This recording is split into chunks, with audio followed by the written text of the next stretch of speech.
divas! Hope you're all fierce. Welcome to The Performer's Path, the podcast where we delve into the highs and lows of the performance industry and beyond.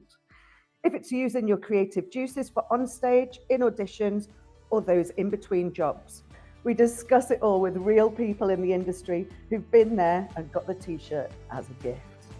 By discussing audition rejections and success, we're taking away the fear of the unknown, whilst also giving vital tips for success. So let's tread the boards together in this week's episode. Today we have a special guest with us, a dynamic performer who's lit up the stages of London's West End and beyond. From playing iconic roles like Lafayette and Jefferson in Hamilton, to captivating audiences in School of Rock and What's New, Pussycat? He's a powerhouse of talent with a diverse and exciting career. Not to mention, he wowed audiences on BBC's The Voice UK. Let's give a warm welcome to the incredibly talented Lem. Well, back in the day, it was a long time ago now. Time is moving really quick. It was over 10 years ago I did The Voice. No, it is not. It was. I was 20. I just turned 18, and I turned 31 in 2 months' time. So it was 13. My first audition for it was 13 years ago. Seems like 3 years ago when you left. I know. I've got Ellen Blake Bramilla also, who sends her love to you, because I'm still really close with Ellen. She was round on Saturday night for dinner with her partner. And we had a whole, because I knew I was doing this with you, we had a very nostalgic Hammond evening, which I'm sure was very irritating for her partner, who didn't know any of the things we were talking about. But yes, just what did you talk about? Tell me, what did you talk about? The whole existence of Hammond is incredible, and even more incredible as you get older.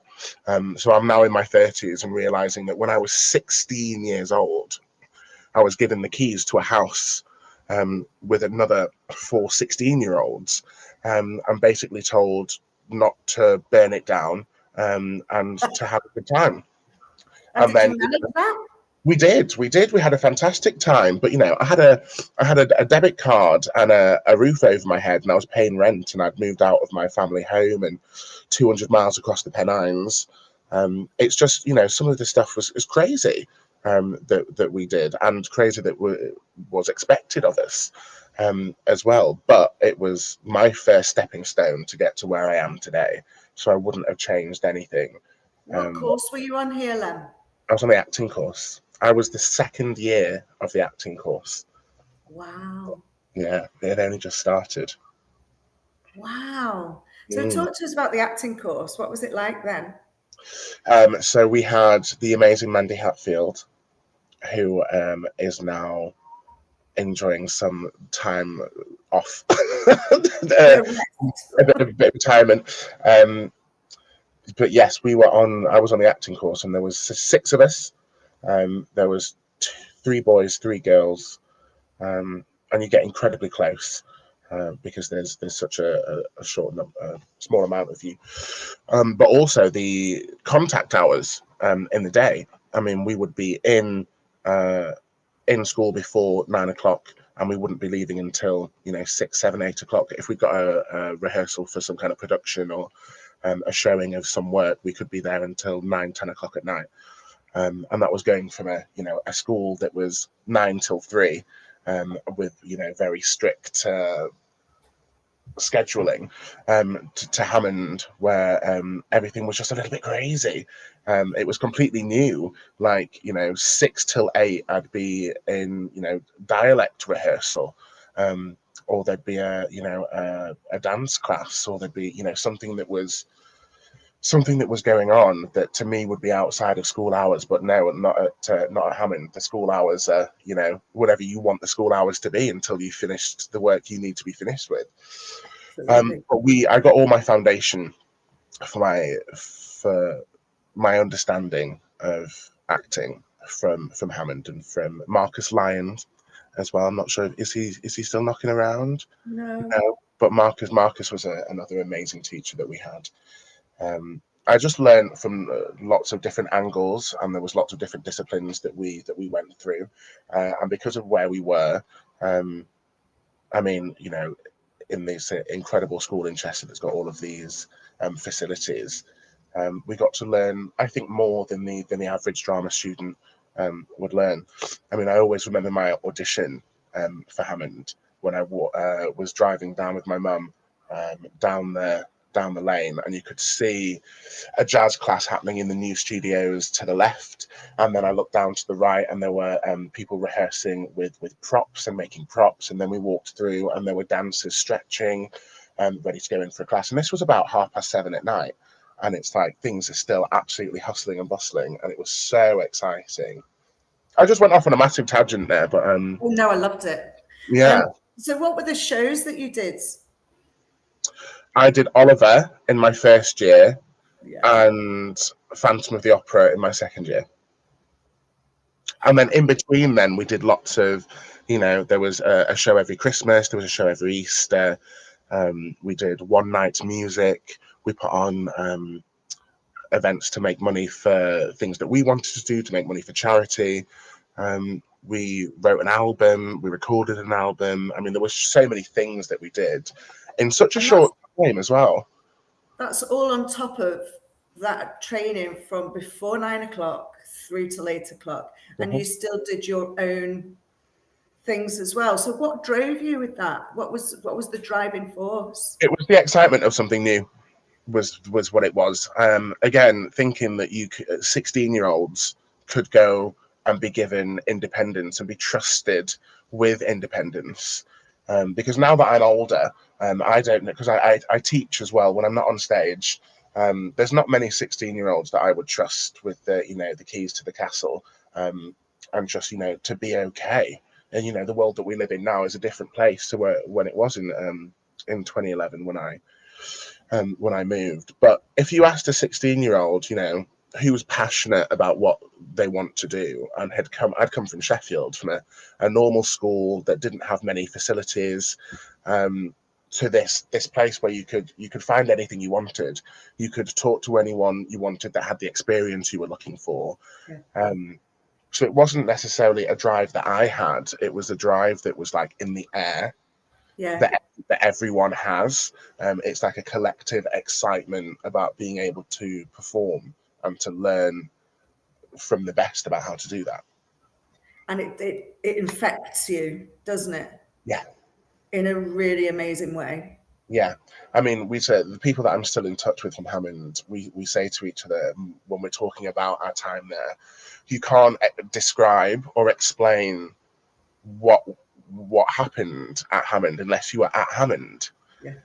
It's a very special individual experience that everyone had, but it's individual and it's shared at the same time. It's so unique an experience being there that it's very hard to put into words, but I wouldn't change it for a thing. It reminds me of Glinda's bubble. Yes, it's very bubbly. I mean, drama school, so I went straight from Hammond to Guildford School of Acting. How was that? It's a very similar bubble, but by that time I was 18 and you're with a bunch of other people who were in their 20s. Pardon me, had one person in their 30s in my first year. So it's a little bit more, it feels maybe more adult. Yeah. But I'd already been doing the things that they were doing at GSA at Hammond. I remember one of my tutors being really excited to talk about the Alexander technique. And we started to teach the Alexander technique, and I was sat there going, yes, well, Mandy Hatfield's been doing the Alexander technique with me for the last 18 months, but maybe don't mention that because nobody else has got that kind of experience. But yeah, I had all these amazing things happen before I even went to drama school, because that's what Hammond, set me up with. Yeah, amazing.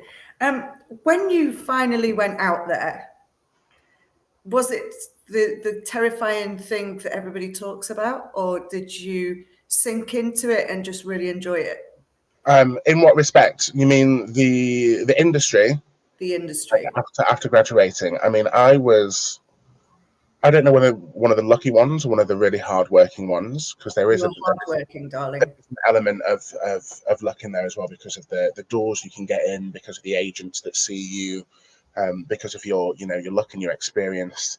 But I booked my first job at the end of July, after leaving Hammond in the June. Not after leaving Hammond, after leaving Guildford School of Acting in the June. I'd signed with global artists who predominantly musical theatre. I was on the acting course at Hammond and the acting course at GSA, so I didn't expect to end up in musicals. But they heard me sing, and they said, "We want to put you up for some musicals. How do you feel about that?" And I said, "Yeah, why not? Let's give it a go." And then from there, I worked solidly in musical theatre for 9 years.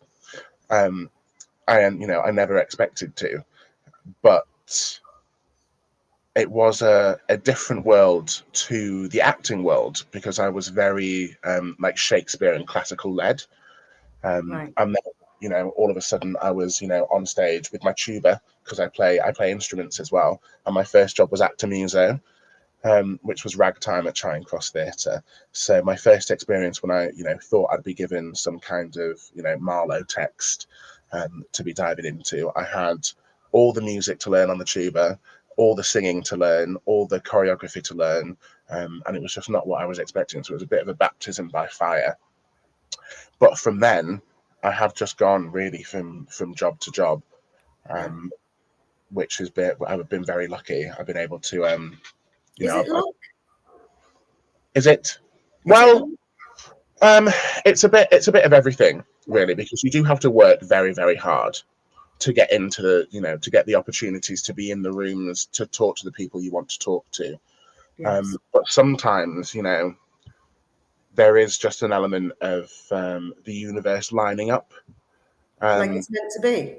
Yeah, like, I was at the press night for Cabaret in the West End in, I think, 2021, I want to say. I think it was just after COVID. Right. And it was there, with a glass of champagne in my hand, I got talking to a director who was looking for an actor to workshop this new play.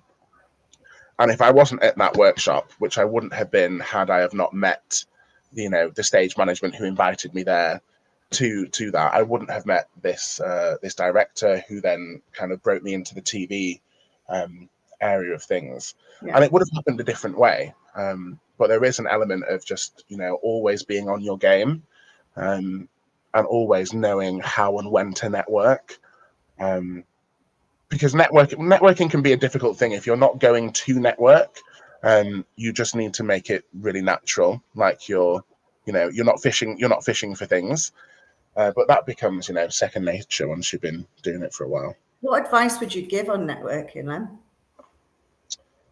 The biggest thing really, and it's really cliche to say, but just be yourself. Because they're not, they want to. Did you find it easy to be yourself in front of these people though?